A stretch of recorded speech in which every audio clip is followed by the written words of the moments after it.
Eu acho que o ministro Sérgio Moro, a estratégia permanente dele, é uma estratégia um pouco de pressão, né? De tentar acuar as instituições democráticas. Eu nunca tive problema com ele. Ele é que chegou ao governo com uma visão distorcida do que é o parlamento. O Cid Gomes mentiu nesse aspecto. Se tem alguém que está tentando tirar o dinheiro dos estados e transferir para a emenda, são senadores. A princípio, a chance, né, de eu deferir uma CPI dessa é muito pequena, próxima a zero.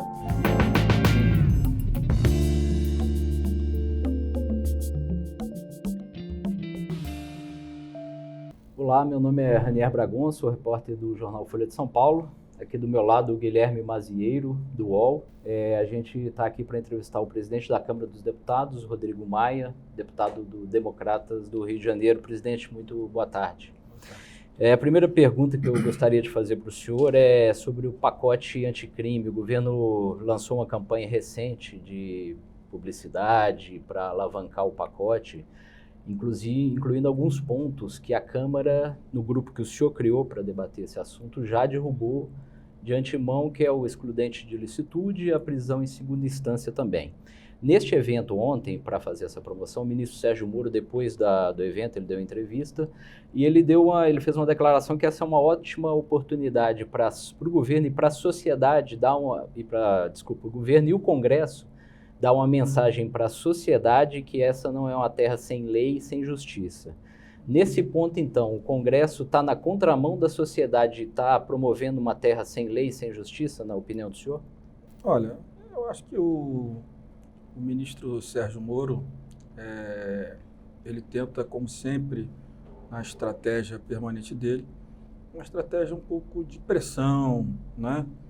De tentar acuar as instituições democráticas desse país. Eu acho que o Intercept prova um pouco disso, dele, do grupo que ele coordenava em Curitiba, mas eu acho que ao longo do tempo ele está aprendendo que a democracia é um valor muito mais importante, né, do que qualquer outro tema, qualquer projeto de lei, né? O projeto que foi apresentado pelo governo tem coisas boas, né?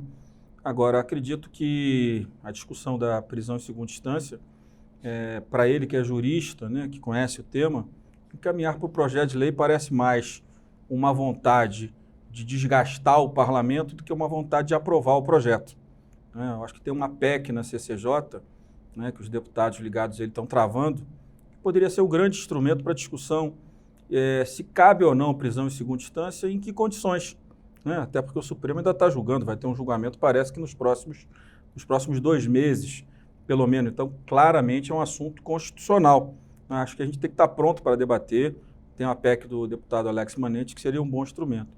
O excludente tem que tomar muito cuidado, né? Uma coisa é uma terra com lei para todos. Uma coisa é um texto que ficou muito amplo, que tira a lei dos agentes públicos na área de segurança, né? Onde uma criança morta, como a Ágata, né, não teria, por parte do Estado brasileiro, as condições de se investigar o crime, de chegar àquele que cometeu esse crime. Então, eu acho que são 2 temas importantes, né?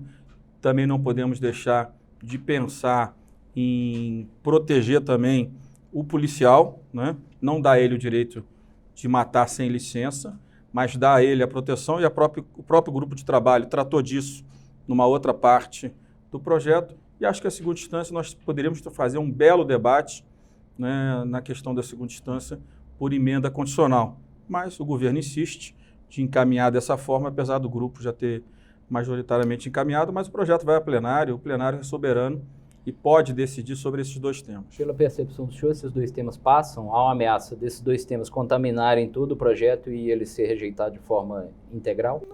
Não sei se vão passar, não estou trabalhando aí na hipótese de ficar pensando o que vai passar, o que não vai passar.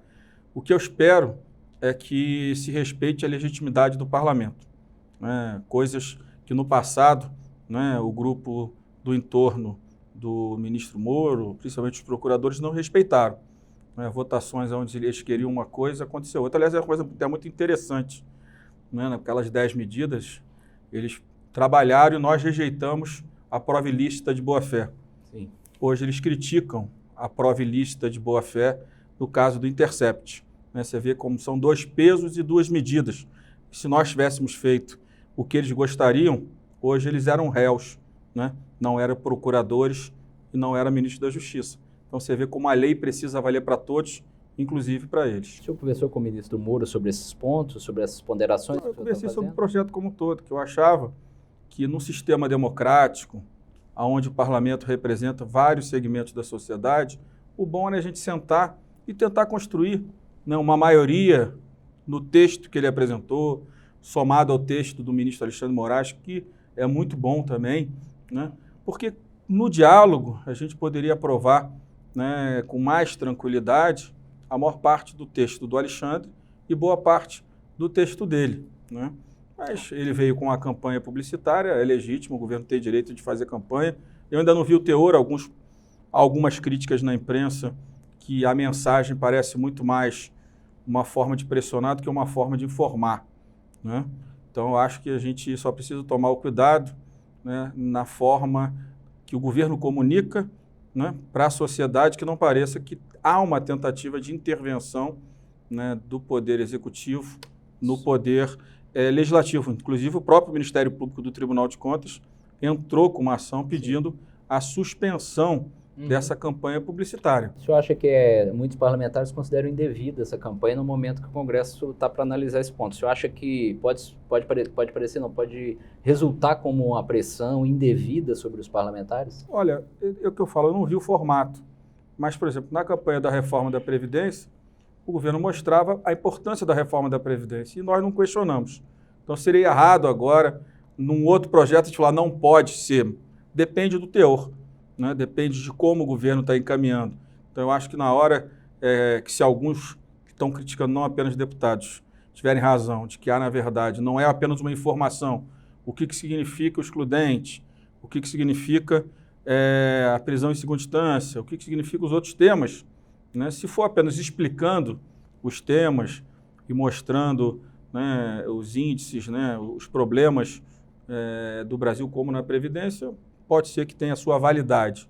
Mas se for ali, como alguns estão criticando, que é mais uma pressão, aí é um viés um pouco autoritário e ruim, porque é uma certa interferência. Mas como eu não vi, eu não posso dizer, vamos esperar, porque agora como o Ministério Público do Tribunal de Contas já entrou, vamos aguardar a decisão do ministro do TCU, que eu não sei quem é o relator, para que ele possa decidir e avaliar se de fato uma posição está certa ou a outra. Presidente, o senhor disse de diálogo com o Moro sobre o pacote. Quando ele foi entregar o pacote na Câmara, foi um diálogo bem conflituoso. Teve uma troca de farpas ali do senhor com ele e depois isso. Aí nas primeiras semanas teve o conflito, depois foi resolvido. Quando essa situação foi pacificada, o senhor voltou a falar com o Moro. Nesse segundo semestre, o senhor tocou no tema do pacote anticrime com ele. Como que foi a articulação dele com o senhor nesse segundo semestre? Eu converso com todos os ministros, né, independente de qualquer coisa, né? Eu nunca tive problema com ele. Ele é que chegou ao governo com uma visão distorcida do que é o parlamento, né? Ele achou que ele podia marcar a data da votação do projeto e como o projeto ia tramitar. Ele não foi eleito deputado, nem é presidente da Câmara. Foi só essa questão que eu tentei deixar claro. Você é ministro do governo. O governo encaminha o projeto e cabe ao parlamento, né, tramitar a matéria em que período. Até porque, publicamente, o governo já tinha anunciado que a prioridade era a Previdência. E o próprio presidente da República foi pessoalmente entregar a Previdência e não levou o projeto dele. Quando o governo fez isso, qual a informação que eu recebi? O governo quer a Previdência. E nem pediu urgência, porque no caso de projeto de lei, o governo tem direito a pedir urgência constitucional, né, em 45 dias está trancando a pauta. Então o governo nem levou pessoalmente o presidente a proposta e nem pediu urgência constitucional. E como o sistema é presidencialista, na verdade, o projeto técnico foi preparado pelo Ministério, mas quem assinou e quem decidiu encaminhar é o presidente. Se o presidente não vai pessoalmente, significa que ele não tinha aquela prioridade. Agora, depois da Previdência, nós estamos terminando o trabalho do grupo e depois certamente vamos ao plenário. E claro, o que se tiver a maioria, eu acho que é democrático que se tenha o resultado, né? O abuso de autoridade foi votado pela Câmara, né? O senhor acha que esse projeto de abuso era mais importante nesse momento do que o pacote que foi apresentado pelo governo, pelo ministro Moro? Olha, eu acho que o projeto do abuso, cada dia que passa, fica mais claro a sua importância. Vide a operação da Receita, né, do próprio Ministério da Justiça em cima da Receita. Né? Temas que alguns denunciaram, reclamaram e outros disseram que não existia. Né? E está aí um membro da Receita que operava dentro das investigações, né, e foi alertado ao governo algumas vezes que havia abuso e havia excesso. Então, é óbvio que num sistema democrático, né, o agente público tem toda a liberdade de fazer tudo, limitado à lei.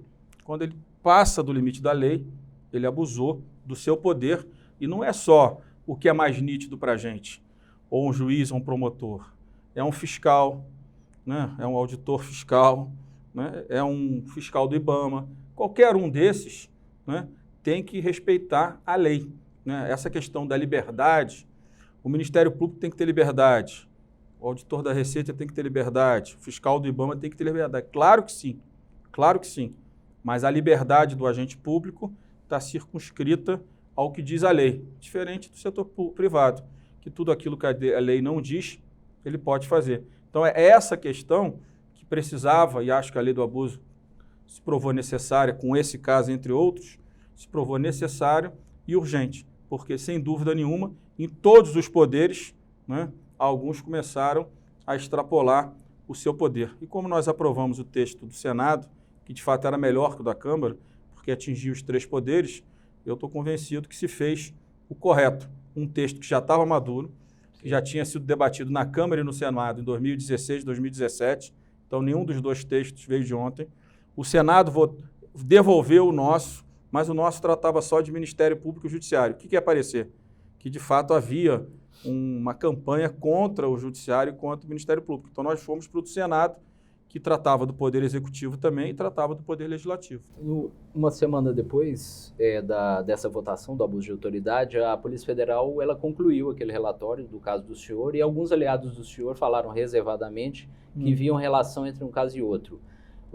São 2 perguntas, na verdade. A primeira é o que o senhor tem a dizer a respeito dessas acusações que estão na PGR até hoje, desde então, sem uma definição, pelo que se sabe, e se o senhor vê relação entre uma coisa e outra? Eu não vejo relação nenhuma entre uma coisa e outra. Eu não gosto de tentar, né, num caso que as pessoas falam ao meu respeito, tentar ir pelo caminho mais fácil, que é desqualificar o ato. Né? Eu desqualifico o mérito.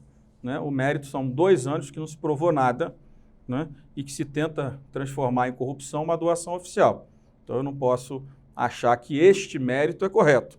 Agora, de forma nenhuma, eu vinculo a decisão da Polícia Federal de encerrar o inquérito sem provas, do meu ponto de vista, sem avançar nada em relação à palavra dos delatores, com a votação de um projeto. Acho que é uma coisa, não tem nada a ver com a outra. O que a gente precisa é ter clareza de que aquilo que o Ministério, que a Polícia Federal fez, não chegou a lugar nenhum, porque o inquérito acaba como começou, apenas com a palavra dos delatores.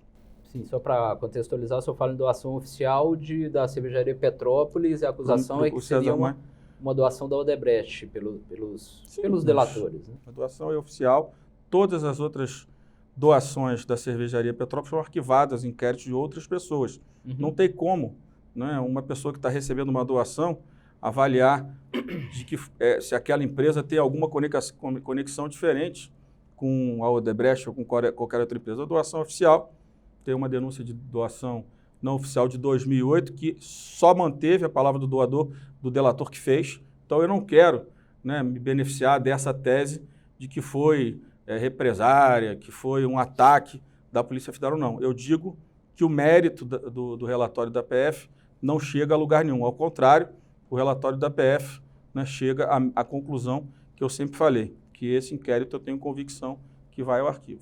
Presidente, só para voltar mais um esclarecimento nessa questão de abuso de autoridade, o senhor acha que para a população, o senhor deu o exemplo da Receita, dessa operação recente, o senhor acha que para a população está claro que o projeto ele consegue diferenciar os casos em que vão ser coibidos abusos de autoridade para o cidadão comum e os casos em que pode atrapalhar investigações e favorecer crimes de colarinho branco? Olha, isso pelo que foi discutido, com, olha, eu tenho com os certeza, vetos, as tá pesquisas claro de para a opinião, população? as pesquisas de opinião, a sociedade 55% aprova a lei de abuso e 30% rejeitam. Nitidamente há uma apoio, porque a sociedade não aguenta mais esse Estado autoritário. O Estado intervém na vida das pessoas todos os dias, desde a esfera municipal até a esfera federal. Ninguém aguenta mais. Eu tenho certeza que a sociedade sabe, até as pesquisas mostram isso, né, que todos sabem que um agente público precisa trabalhar dentro dos limites da lei. Aliás, eu recebi um texto de um ministro de uma corte superior, um texto muito bacana, não posso, né, ele pediu para que não vazasse, mas ele dizia coisas muito interessantes.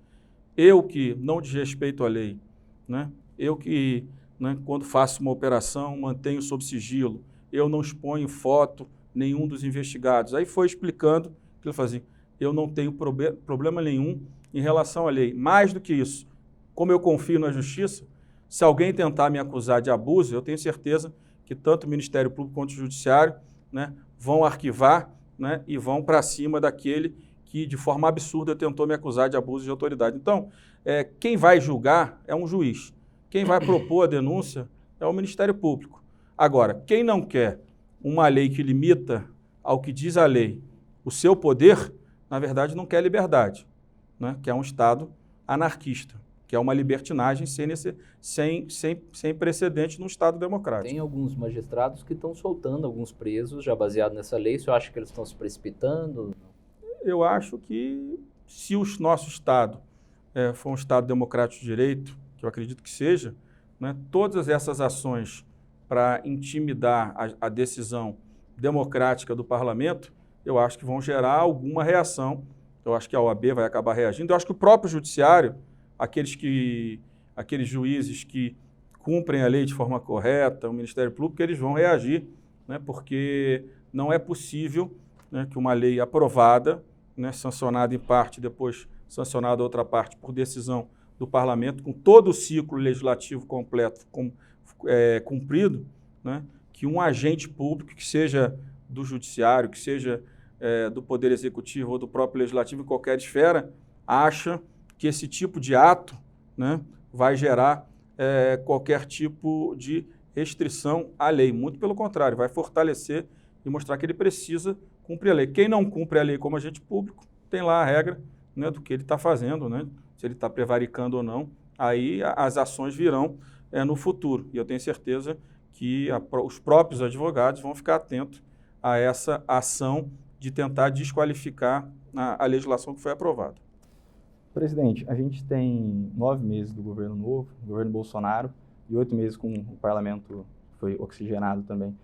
Tanto o Bolsonaro quanto os parlamentares se elegeram com um discurso de nova política, de não fazer negociações por projetos, com emendas e cargos.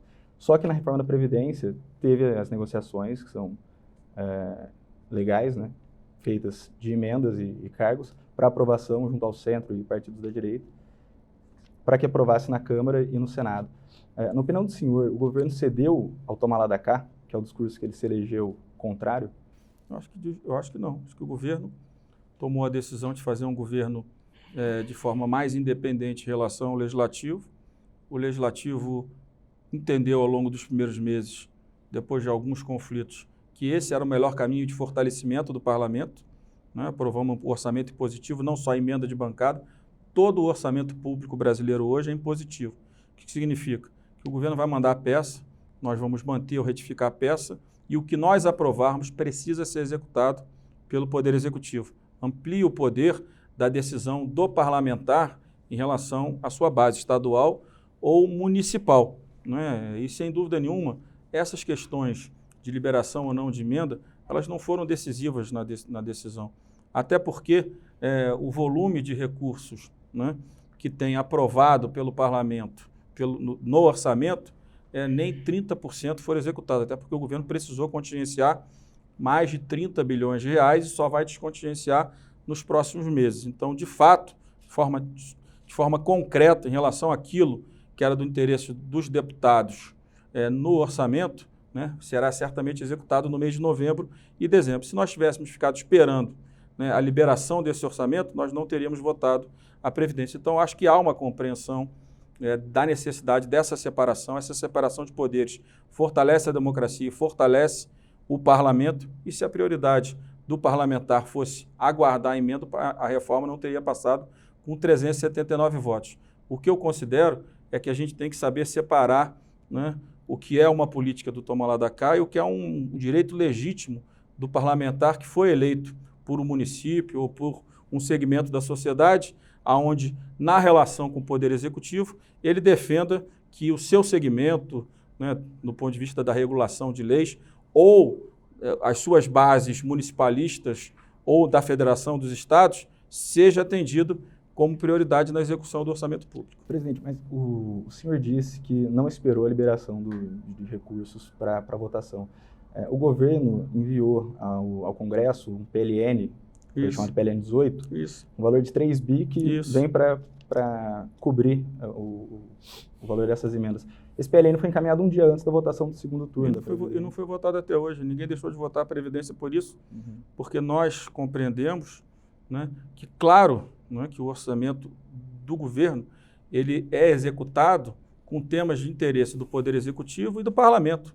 E é legítimo que se lute para que se libere esses recursos. Mas nem pelo atraso do PLN, que até hoje não foi votado, nós deixamos de votar as matérias de interesse do Brasil.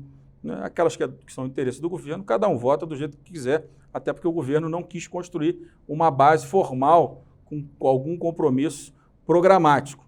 Então, cada um, nos temas do governo, tem a liberdade, mas nos temas do Brasil, que nós decidimos pautar em conjunto com os líderes, é uma decisão que a gente vai construindo maioria a cada semana.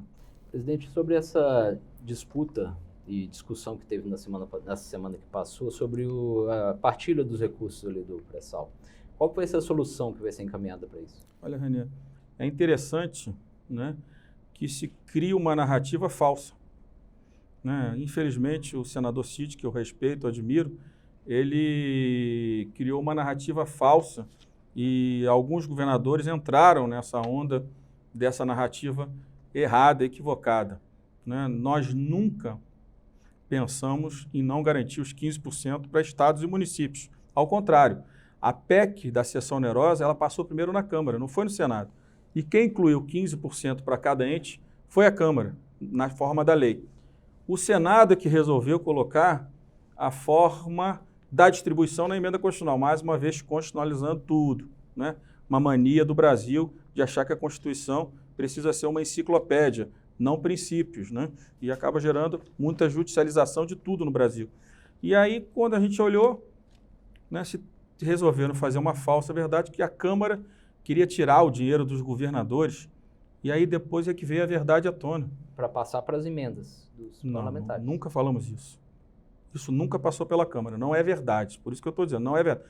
O Cid Gomes mentiu nesse aspecto. Se tem alguém que está tentando tirar o dinheiro dos estados e transferir para a emenda, são senadores. Não houve uma proposta do governo hoje para... Calma, eu vou terminar. Da parte dos deputados não existiu essa proposta. O que os deputados tratam? 15% para estados e municípios. O senador Cid colocou o FPE, né, que beneficia estados do Norte e Nordeste. Esqueceu do resto da federação. Para o senador Cid, pela proposta dele, só existe na federação o Norte e Nordeste. Veja o que disse hoje o governador Dória, o governador Eduardo Leite, o governador Caiado, o governador Azambuja. Pergunte como satisfeitos eles estão com o texto do Senado. Pense bem, se os governadores que são representados no Senado, né, do centro-oeste para baixo, estão todos insatisfeitos, significa que o senador Cid fez um texto que não atende à federação, atende os governadores do Norte e principalmente do Nordeste. Nenhum problema. Agora, cobram do parlamento um certo acordo que foi construído do Pacto Federativo. O primeiro item do acordo do Pacto Federativo, sabe qual era? Reforma da Previdência. Que deputado e que senador dos governadores do Nordeste votaram a Previdência? Pense bem aqui. Jacques Wagner votou? O Wellington votou? Cid Gomes votou? Não votaram. E nem por isso nós estamos trabalhando contra os 15%.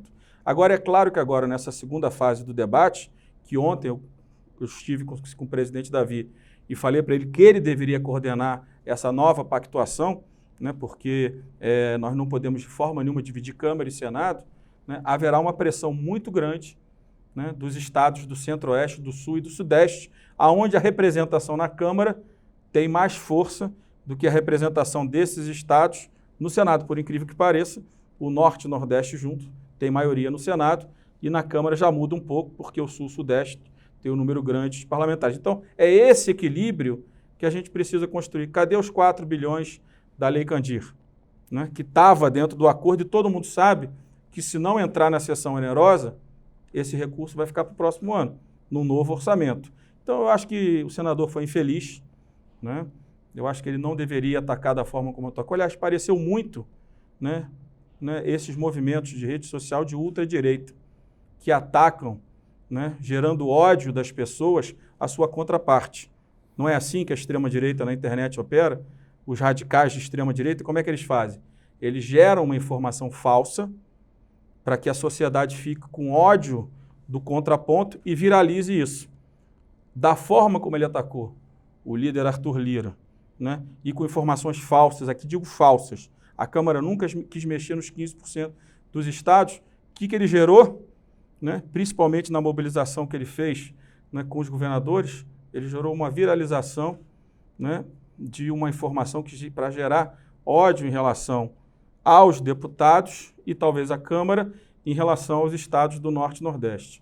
Modéstia à parte aqui, o único poder que lutou formalmente, porque era parte da ação, no fundo da Petrobras, para garantir dinheiro para os governadores do Norte, modéstia à parte, foi a Câmara de Deputados. Nós entramos na ação desde o início, junto com a PGR, com a doutora Raquel. Só a Câmara e a PGR entraram como parte, né? O governo federal não entrou como parte, nem o Senado, nós que éramos parte. E nós é que pedimos ao ministro Alexandre que era importante garantir, e conseguimos, que ele decidiu assim, 400 milhões para os estados do Norte. Então não é possível que se ache que o parlamento, a Câmara, vai distinguir deputados que são dos partidos de esquerda, ou de direita ou de centro. Nós temos a obrigação de atender a todos. E, com muita tranquilidade, não vamos aceitar e não vamos entrar nesse jogo, né, do senador Cid, que é criar uma cortina de fumaça nessa distribuição. Eu e o presidente Davi temos uma relação de amizade há muitos anos e não vai ser o senador Cid que vai nos dividir. Então, ontem eu já tive com o senador Davi e ele vai coordenar essa reunião com os líderes da Câmara, com os líderes do Senado, e vai chegar a um termo para que a gente possa acelerar a distribuição e garantir que até o dia 27 de dezembro todos os prefeitos e todos os governadores recebam parte do dinheiro do petróleo brasileiro. Mas pode ser alterado o percentual? Na minha opinião pessoal, posso ser vencido. É 15 para estados e 15 para municípios. É o que o governo federal tem, até porque a gente não pode esquecer, né, que o texto final da Previdência vai ter uma perda anual de economia na média de 10 bilhões. No primeiro ano, um pouco menos, 4, 5. Então, essa perda menor gera a necessidade do governo ter que tomar um pouco mais de cuidado na segunda fase do acordo que fez com o parlamento, dos recursos, do dinheiro, dos recursos do petróleo da partilha, do pré-sal da partilha. Então, nesse momento, pelas contas que eu estou fazendo, nós só vamos ter os 15% para estados e os 15% para município.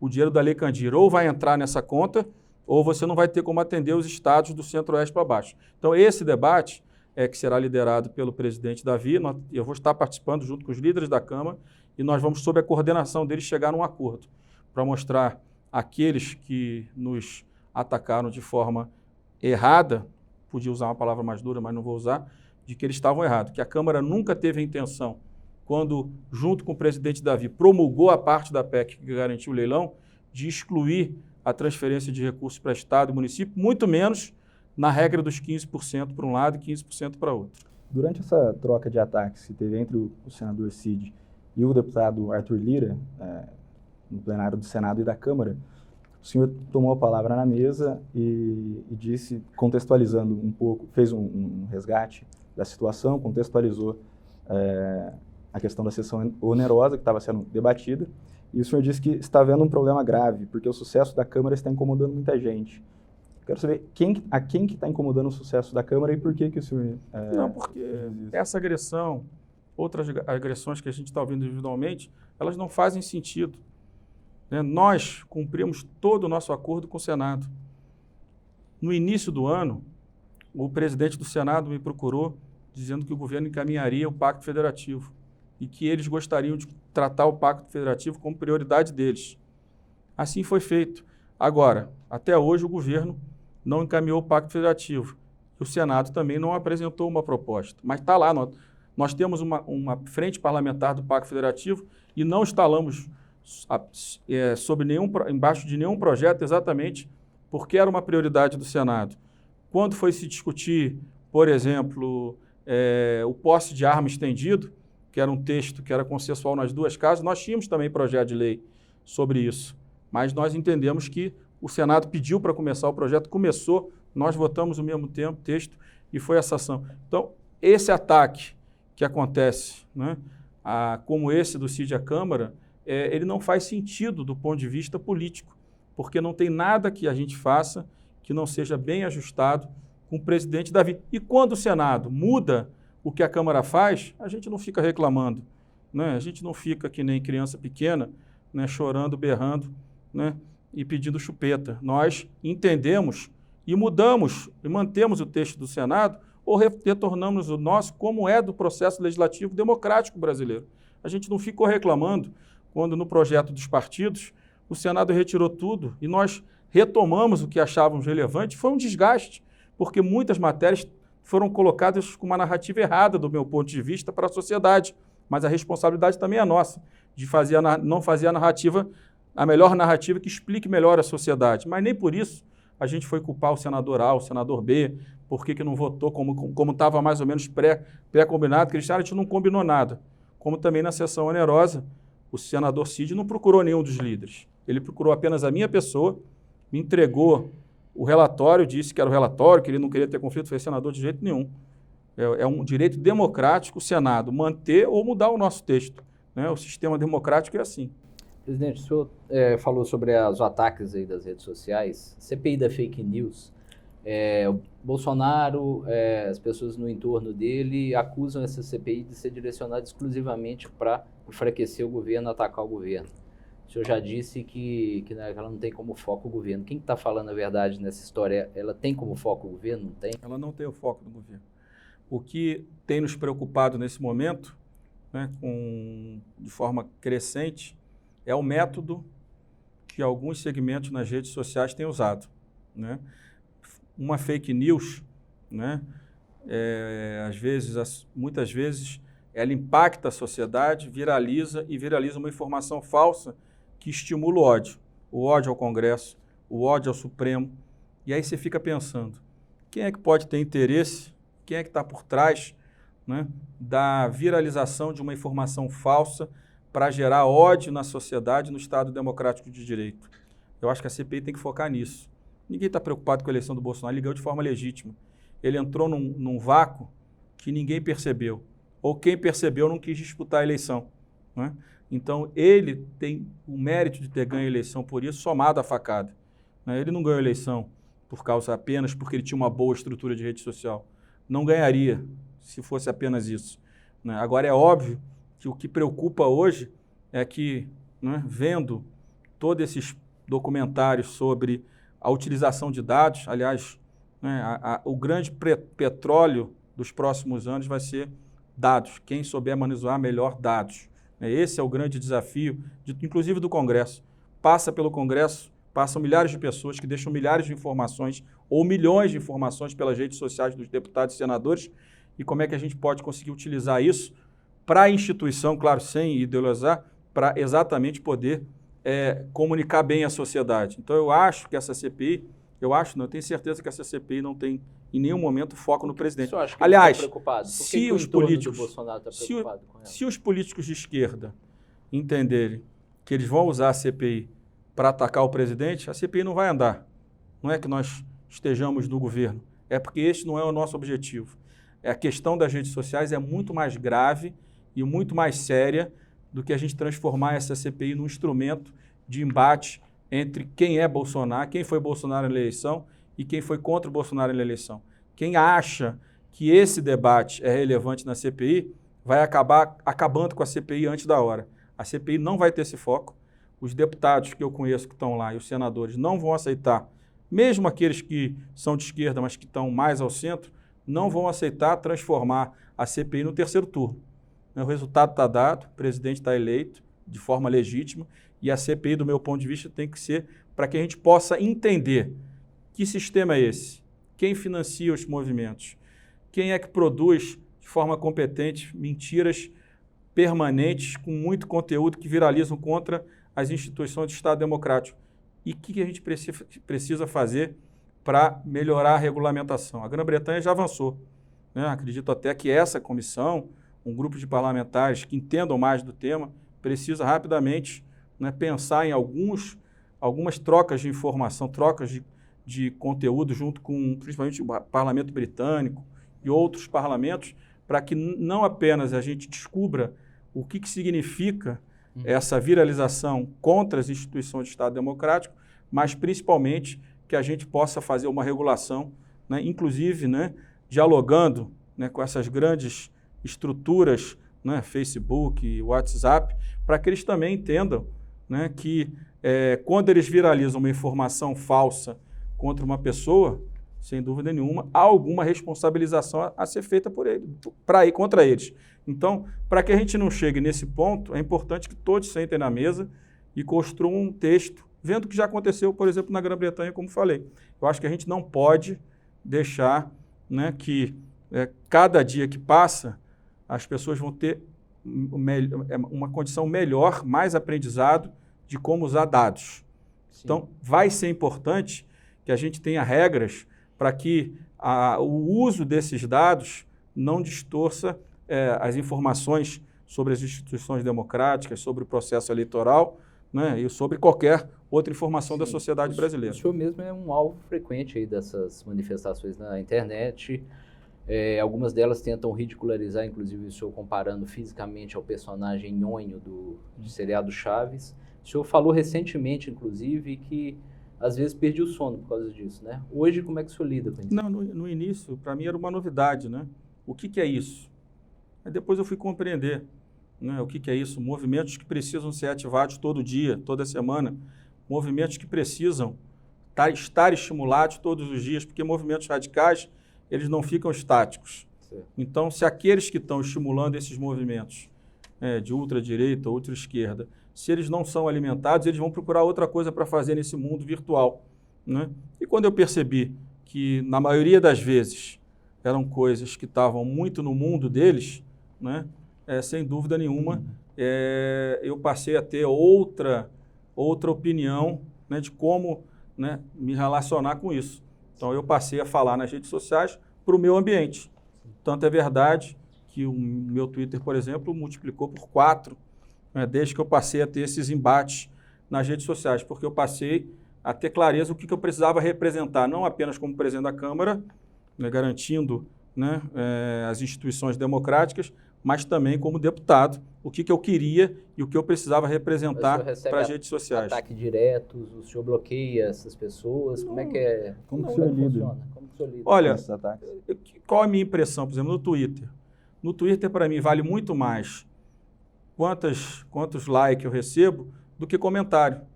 Porque qualquer comentário que eu faça, né, que vá contra o que essas redes radicais pensam, eu recebo milhares de comentários, né, fazendo críticas ou ofensas. Então, isso para mim deixou de ser relevante.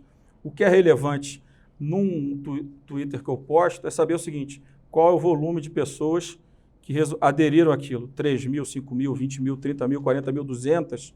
Então, a forma que eu tenho hoje de monitorar, né, e não monitoro todo dia, tem uma equipe que faça isso, quer dizer, eu não olho por dentro, também para não ficar me estressando com agressões, mas quando eu entro no meu Twitter, eu fico querendo ver, né, o lado dos que dizem ok para a minha matéria. Se for crescente, né, se for muito positiva, para mim tá bom. Mesmo que eu tenha 30 mil aqui, tenha 40 mil aqui, eu sei que os robozinhos estão aqui enlouquecidos, me criticando, e na maioria são robôs que não representam ninguém. Presidente, tem outra CPI que tentam instalar na Câmara, que é a questão da CPI da Lava Jato. Como que o senhor vê, vai ser instalada a CPI da Lava Jato e que análise que o senhor faz de uma CPI sobre a Lava Jato nesse momento? Olha, eu acho que tanto a CPI da Lava Jato como a CPI da Lava Toga, apelidada de lava-toga no Senado, todas as duas são muito ruins. Né? Você não pode ter o parlamento, né, colocando o judiciário em nenhuma instância sob a parede, sobre as suas decisões. Né? Se houver algum delito, algum desvio administrativo, alguma prova 100% concreta de desvio de algum ato de um procurador, de um juiz ou do ministro do Supremo, né, você tem os instrumentos, né, ou até poderia ter no futuro uma CPI. Agora, o que eu estou vendo, né, é, de alguma forma, uma disputa. Né? Lá no Senado, tentando exatamente enfraquecer o Supremo Tribunal Federal, guardião da nossa Constituição, e, por outro lado, aqui um movimento também político, legítimo, conseguiram as assinaturas, né, em cima da Lava Jato, que a esquerda acha que é responsável por todos os males, né, porque passou o presidente Lula e o seu entorno. Acho que a Câmara e o Senado não devem fazer parte disso. Isso é a disputa política. Né? O que nós devemos é, com fato determinado, aí sim pensar numa CPI. A princípio, eu ainda não terminei de analisar a CPI apresentada, mas a princípio a chance, né, de eu deferir uma CPI dessa é muito pequena, próxima a zero. Da mesma forma que eu espero, né, que aqueles que tentam no Senado compreendam que olha o movimento que está gerando. Fica tentando contra aqui, outra. Daqui a pouco a gente vai ter um ambiente onde as instituições vão estar gerando conflito entre si, gerando uma instabilidade na democracia. Eu disse em março, nenhum investidor vai investir num país onde a democracia está arranhada ou está enfraquecida. O senhor falou um pouco do projeto de abuso de autoridade, relacionou com algumas questões dos membros da Lava Jato. Que avaliação que o senhor faz da Lava Jato hoje? Ela tem alguns anos e teve várias reviravoltas, tem as mensagens do Intercept Brasil hoje. Olha, como todo ambiente que tem muito poder, né, acaba gerando algum tipo de problema, mas no fundamental, né, não se pode criticar o trabalho, né, da Justiça brasileira e do Ministério Público brasileiro. O saldo é mais positivo ou negativo da Lava Jato? É muito mais positivo do que negativo, não tenho dúvida nenhuma que é muito mais positivo que negativo. Né? Agora, os excessos precisam ser coibidos pelo CNMP, pelo CNJ, né? Então, é isso que é importante. Por exemplo, a gente precisa, né, que todos os brasileiros possam ser investigados.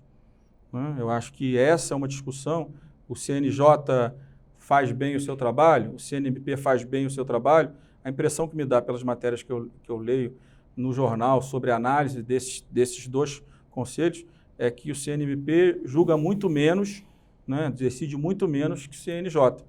E essa é uma garantia da sociedade. O conselho precisa existir exatamente para que possa, né, julgar os membros do MP. Senão fica parecendo que o Ministério Público, ou o Judiciário, ou a Polícia Federal não tem quem os investigue, que não tem sistemas de controle. Todos precisam também, né, cometendo qualquer erro, também possam ser investigados, como hoje, para clareza da sociedade brasileira, todos na política, em todos os ambientes, podem e devem sim, com qualquer indício, ser investigado. Esse é um dos motivos para conseguir criar ambiente político para aprovação do projeto de abuso de autoridade? Qual? Essa questão da investigação do CNMP? Não acho, porque o Senado já tinha votado o abuso esse ano. Né? Ninguém pode imaginar que quando o Senado votou o abuso não foi dialogado conosco. Se nós vamos votar, vocês vão votar também? Claro, nós vamos. Quando do Senado chegou, eu procurei o presidente Davi, presidente, o da Câmara é bom, mas o da Câmara é só judiciário, como eu disse aqui, Ministério Público. Então, não é melhor a gente votar o do Senado, que amplia para o Executivo e para o Legislativo? Ele concordou. Por isso que a gente foi naquele que tinha mais apoio e que acho que era, de fato, mais democrático. Presidente, uma última pergunta. Em 2018, a opção eleitoral do senhor para o centro, ela não deu certo, fracassou no Alckmin.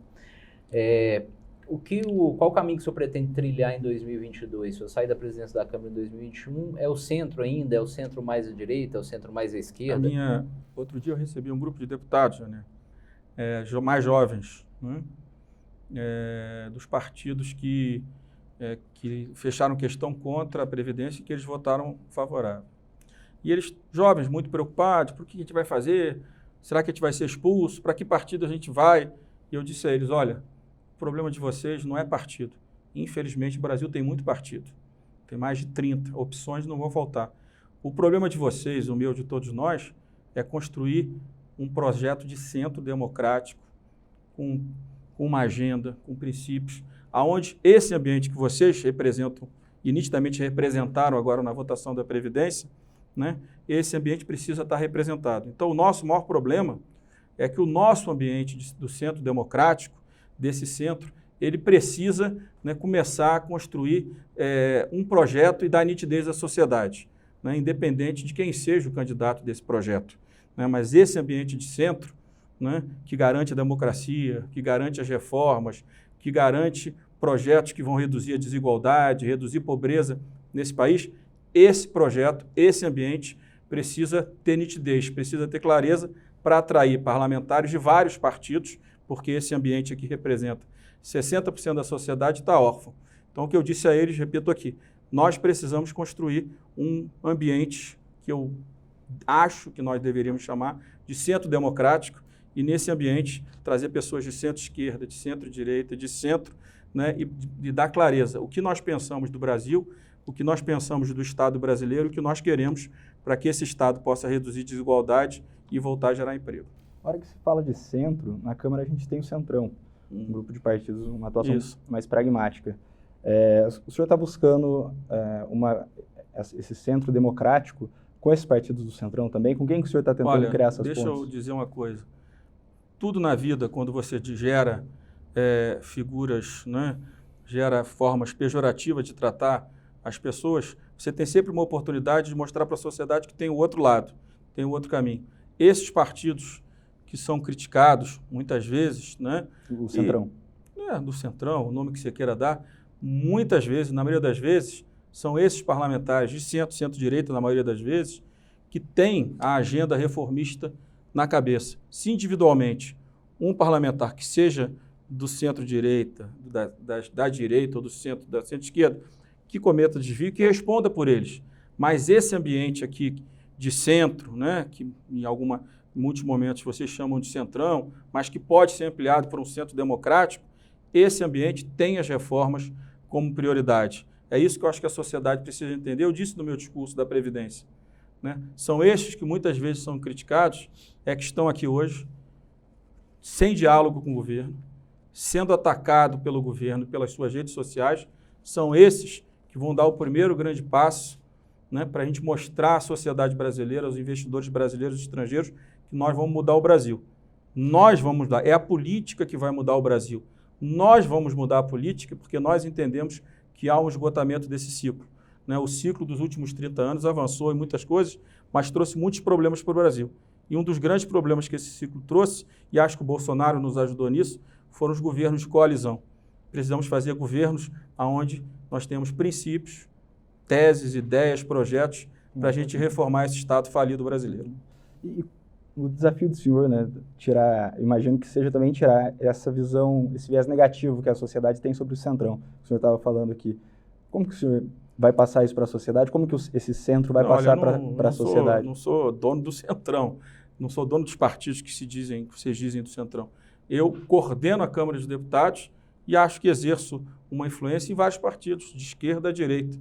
Mas eu acredito que nós, que temos a democracia como princípio número 1, que temos a necessidade da reforma do Estado, da redução das desigualdades, nós precisamos falar para 60% dos eleitores que está cansado dessa polarização nas redes sociais entre esquerda e direita, que não levou o Brasil a nada nos últimos anos, levou o Brasil à crise, que nós podemos liderar um processo, né, majoritário no Brasil, né, garantindo essa agenda de reformas, de melhoria da produtividade do setor público brasileiro, garantindo aí maior produtividade do setor privado, garantindo melhor eficiência na educação, né, garantindo saneamento, com o projeto de lei de saneamento que a gente deve votar nas próximas semanas, que vai atrair muito capital para investir numa área tão importante para a população brasileira. Então, acho que esse ambiente aqui, que muitas vezes, né, que é maior do que esse ambiente que vocês chamam, né, de forma pejorativa de Centrão, ele pode sim, né, mostrar à sociedade que nós queremos ter um ambiente democrático aqui, um ambiente de reformas, né, e claro, que aqueles que cometam qualquer tipo de desvio e vão responder em qualquer ambiente, em qualquer partido, porque é assim que diz, né, a legislação brasileira. Presidente, agora a última, o senhor disse que esse grupo de partidos levou à presidência e faz as pautas reformistas do país, melhora ambientes de negócio e diminui a desigualdade. Isso tudo funcionando cria um ambiente econômico muito bom para o país, para a sociedade e para a reeleição do presidente Bolsonaro.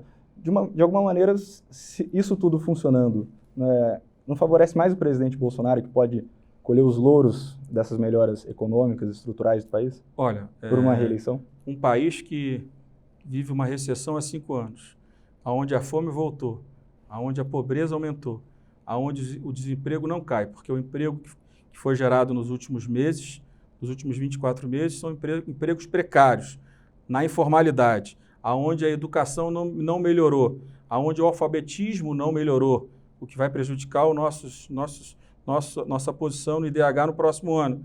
Né? Um país que está com todos esses problemas, onde a infraestrutura piorou, onde os dados do saneamento são catastróficos, se a gente for ficar preocupado com o mandato que nós temos, se nós vamos beneficiar ou não o presidente Bolsonaro, a gente vai estar sendo cruel com aqueles que nos delegaram com tanta confiança os nossos mandatos. Então, se isso vai beneficiar o Bolsonaro, e se o Bolsonaro compreender que essa é a agenda, né, que o Brasil precisa, mesmo ele tendo uma posição mais à direita, ótimo.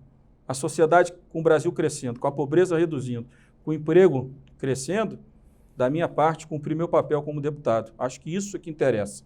Né? É claro que esse ambiente vai tentar ter um candidato, mas se o presidente vai ser ou não beneficiado, isso é outra coisa. Agora, eu sei de uma coisa, né? O papel que o Congresso tem exercido nesses primeiros meses do governo Bolsonaro tem melhorado a imagem do parlamento, tem valorizado os deputados têm tido, com certeza, estou falando mais dos deputados, porque eu não estou no Senado, mas incluo o Congresso como um todo nessa melhora de avaliação, porque considero que o presidente Davi está indo muito bem também, mas eu vejo hoje os deputados com mais orgulho de ser deputado. E se nós fizermos a nossa parte, mesmo que isso beneficie ele, nós vamos estar sendo, daqui a 3 anos, no final dos nossos mandatos, 3 anos e um pouquinho, respeitados, valorizados, e poderemos ter os nossos projetos. Né? Um vai poder ser governador, o outro continua deputado, exercendo uma outra função, alguns podem ir para o Senado. O importante é que a gente retome a relação com a sociedade. Há um divórcio pelas denúncias de corrupção, mas um divórcio também porque esse Estado brasileiro deixou de atender a sociedade, não é isso? Né? A qualidade da educação piorou, a qualidade da saúde piorou, da segurança, agora que começou a melhorar no Brasil inteiro, uma coisa meio geral, mas também não está boa ainda. Então, a sociedade, né, teve uma relação de divórcio com a política por todos esses motivos. Como é que a gente recupera, né, essa relação de confiança com a sociedade? Cumprindo a nossa missão, fazendo as reformas. Se nós deixarmos de fazer isso por causa do presidente A, do presidente B, esse divórcio, né, essa distância da sociedade com a política vai aumentar e aumentando. Né? Quem está na política está sempre mal avaliado e a nossa democracia passa a ter risco. Então, quando a gente fortalece o parlamento, votando as reformas, a gente não fortalece apenas a possibilidade do presidente estar forte, mas fortalecendo o parlamento, você fortalece as instituições democráticas. Obrigado, presidente. Obrigado.